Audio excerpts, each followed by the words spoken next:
singkat saja kan ada satu peribahasa yang mengatakan tak kenal maka tak sayang maka tak cinta maka setelah tak cinta maka tak terus nyediri, gitu kan? Ya. Nah, perkenalkan nama saya, nama lengkap saya adalah Eko Prislianto. Saya sarjana teologi dari Buta Wacana. Saya melayani di GKSBS Tanjung Bintang. Saya punya satu istri yang tadi di depan dan baru punya satu anak. Maksud beralih, baru punya satu istri dan sudah punya satu anak, dan punya satu istri dan baru punya satu anak. Karena kami berharap Tuhan akan memberikan berkatnya di tahun-tahun yang akan datang. Amin. Ya, basis pelayanan saya memang di GKSD Tanjung Bintang, di dalam basis GKSBS Basis Tanjung Karang. Ya, saya juga cukup akrab dengan Pak Sumarno. Nah, juga ada kameramen setia kami, ini Pak. Ini yang kameramen yang dimanapun berada kayaknya beliau selalu ada, gitu kan. Ini Pak Kristomo. Ini kalau kami para pendeta-pendeta kumpul, beliau yang menyemangati kami dari main musik sampai dengan jadi kameramen. Ya. Nanti Bapak Ibu bisa menjadi subscribernya Pak Tomo. Nanti ini video-video akan diupload di YouTube. Nah, nanti dengan itu gambarnya ada di YouTube. Nanti di like dan menjadi subscribernya. Ya. Nah, Bapak Ibu Saudara, hari ini adalah hari yang sukacita bagi kita semua tentunya. Karena kita mau merayakan Natal, Bapak Ibu Saudara, ya. Jadi seringkali orang mengatakan bahwa Natal itu apa loh? Natal itu seringkali disebut sebagai yang merayakan atau menantikan kelahiran Yesus. Natal itu merayakan kelahiran Yesus. Benar, Bapak Ibu Saudara? Benar. Natal itu atau berasal dari kata disnatalis, ya. Jadi dari bahasa Latin yang berarti juga memperingati atau bagaimana kita kemudian mengenang akan kelahiran Kristus yang telah datang 2000 tahun yang lalu. Nah, ini menjadi kesempatan bahagia bagi kita semua tentunya untuk memperingati setiap tahun. Supaya apa? Supaya kita diingatkan kembali bahwa Sang Juru Selamat sudah datang dan menebus dosa kita melalui kelahirannya, juga kematian serta kebangkitannya. Ini hampir kesukaan Bapak Ibu. Jadi Natal itu bukan hanya sekedar merayakan kelahirannya, tetapi juga mengenang akan kematian serta kebangkitannya. Sehingga ini perlu kita hayati bersama, begitu. Nah, sebagaimana juga tema pada tahun ini, baik dari PGI maupun KWI, kesepakatan bersama bahwa ada tema yang diusung, yaitu maka pulanglah mereka ke negerinya melalui jalan lain. Ini di dalam bacaan kita tadi di dalam pasal 2 ayat yang ke-12. Maka pulanglah mereka ke negeri yang melalui jalan lain. Bapak Ibu Saudara, siapa sih yang pulang itu? Siapa yang pulang? Orang jenengan tepang oleh tiap majus. Ya. Oh ya. Saya diberi nama Eko sudah jelas sih Bapak Ibu. Menurut yang nama Jawi gitu. Eko itu adalah nama terkenal. Ya. Jadi nanti kalau saya pakai bahasa Jawa, lepas gitu. Mudah-mudahan tahu ya. Saya sangat terkesan juga tadi ada Betul Gusti. Wah, ibu-ibu yang tadi nyanyi di sini pun bikin saya semangat. Mungkin orang isin aku goyang-goyang gitu. Nah, Bapak Ibu Saudara, orang Majus kok aneh gitu di tahun ini kok yang diangkat itu nggak tentang Yesus langsung. Oh, biasanya kan tentang Yesus gitu. Telah hari ini telah lahir bagimu Juru Selamat di kota Daud, di Bethlehem di kota Daud. Siapa yang lahir? Yesus.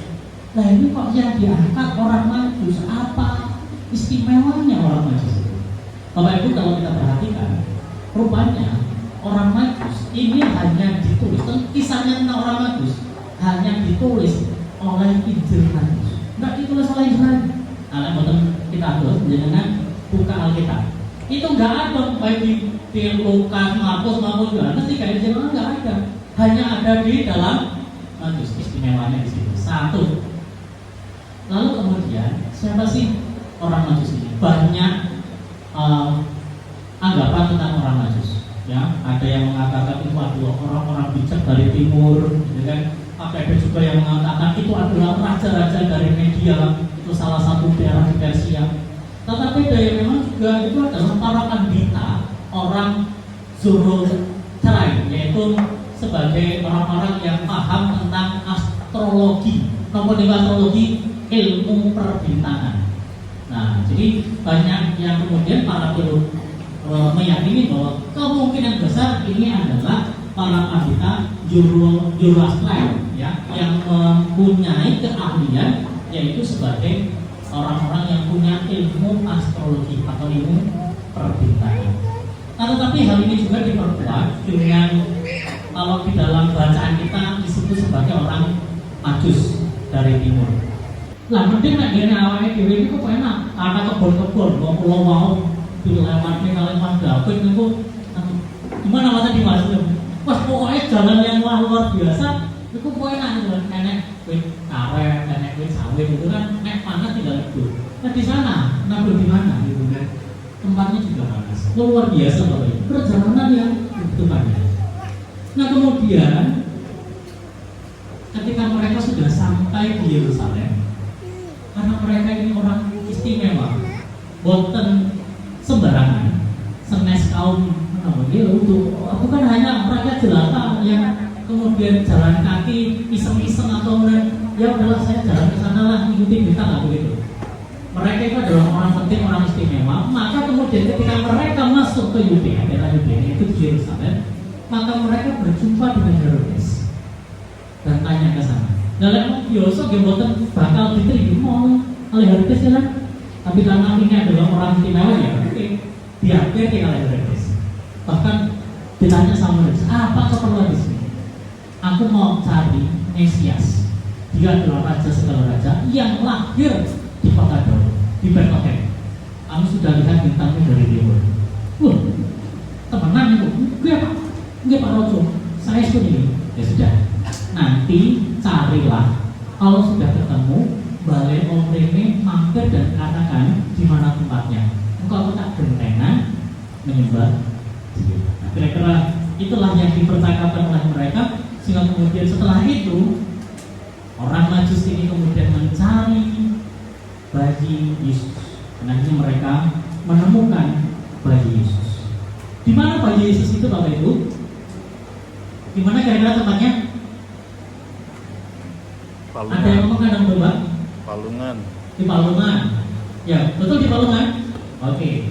Ini yang perlu kita mesti baca secara teliti Bapak Ibu Saudara. Ya, perhatikan ayat yang ke-11. Di sana dikatakan bahwa maka masuklah mereka di dalam rumah itu, bukan di kandang itu, dan melihat anak itu bersama Maria ibunya, lalu sujud menyembah Dia.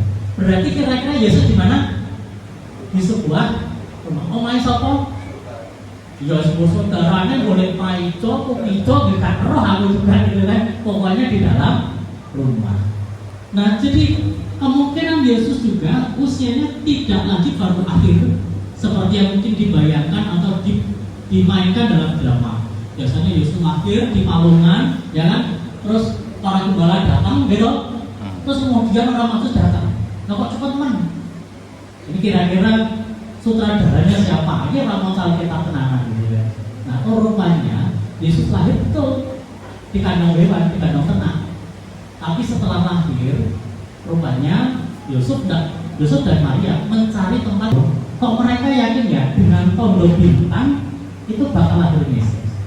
Bapak Ibu Saudara jangan lupa bahwa pada masa Yeremia dan juga setelah juga di zaman Yesaya juga orang-orang dari Israel pernah dibuang itu di Babel dekat Persia.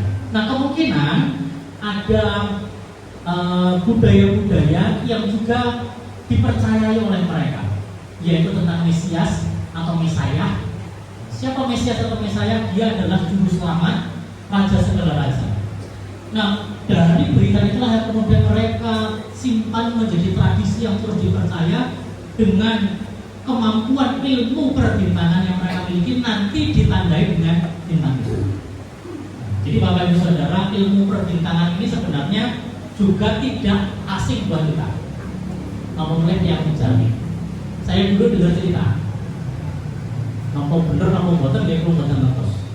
Itu katanya zaman sebelum ninggalin Pak Tarno itu enten bintang. Bintang apa Bapak Ibu?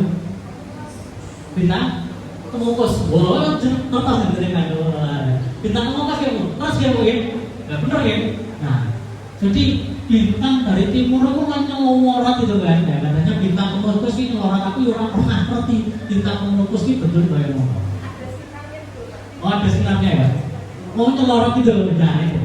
Nah kira-kira nek sing wis pernah ngerti bintang pemungkus yo koyo ngono ki lah. Bintang yang dari timur yang dilihat oleh orang bintangnya berbeda nyelorot, katanya gitu. Ya, ini menjadi tanda bahwa Yesus lahir di tengah. Jadi tradisi tentang Mesias, raja segala raja itu mereka pelihara dengan baik, dan satu saat nanti akan lahir ditondoi oleh bintang.